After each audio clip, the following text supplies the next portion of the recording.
Lock and key બી રહેતું હતું. હવનકુંડ છે એમ ને?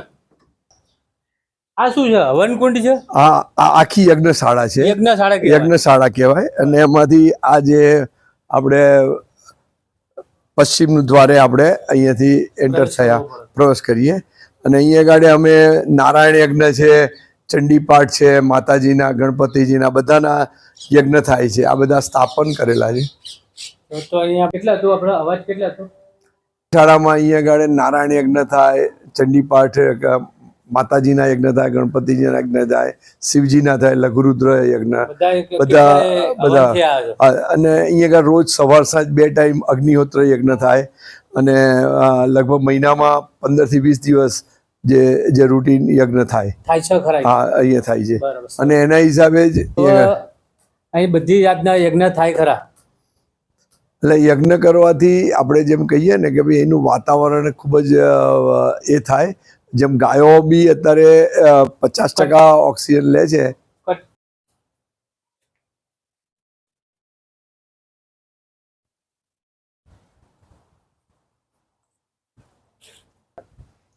આવો હવે આપણે ગોવર્ધન હોલમાં જઈએ.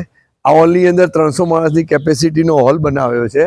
અને અહીંયા આગળ ગાય આધારિત આપણા સોલ જે કંઈ બી હિન્દુ ધર્મના સોલ સંસ્કારો ઉજવાય એ માટે આ હોલની વ્યવસ્થા કરી છે.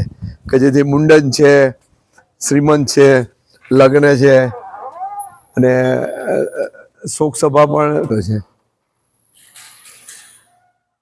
અમે આમ જનરલી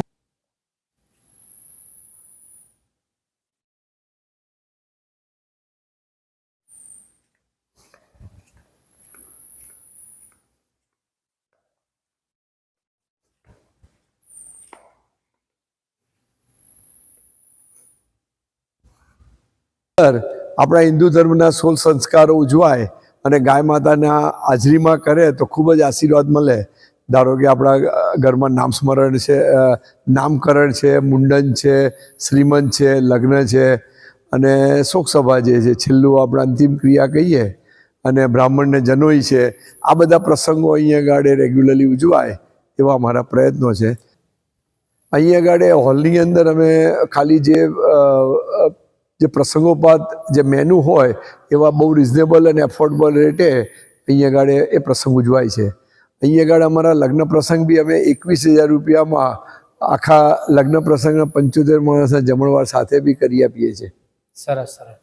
અને ગામમાં ધાર્મિક કાર્ય કરો તો એમ કે આપણને ડબલ આશીર્વાદ મળે. હા, બરોબર છે. બરોબર કે કાકા મોટી બાપ અમારા બનેવી તરીકે થયા છે. બાકી બધા અમે આયા જ. એટલે અમે કોઈ બી પ્રસંગમાં એમને બહુ તમારો ખૂબ ખૂબ આભાર.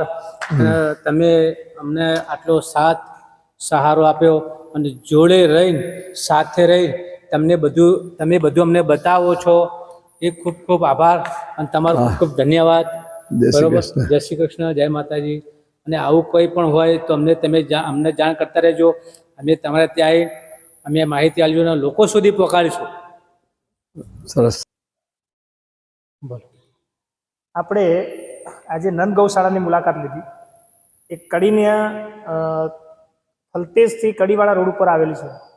એ ખરેખર અમે જે મુલાકાત લીધી અને આ વિડીયોના માધ્યમથી તમારી વચ્ચે અમે આ સંસ્થા, આ ટ્રસ્ટ જે ચાલી રહ્યું છે, ચલાવે છે, બરાબર, એની અંદર આપણે આ સાહેબ છે એમની જે ભૂમિકા છે એ બહુ સરસ છે. અને એમને એટલી સરસ રીતે આયોજનબદ્ધ રીતે દરેક વસ્તુનું અમને વિડીયોના માધ્યમથી અમે તમને બતાવવાનું છે એ વસ્તુની વિસ્તૃત માહિતી આપી છે.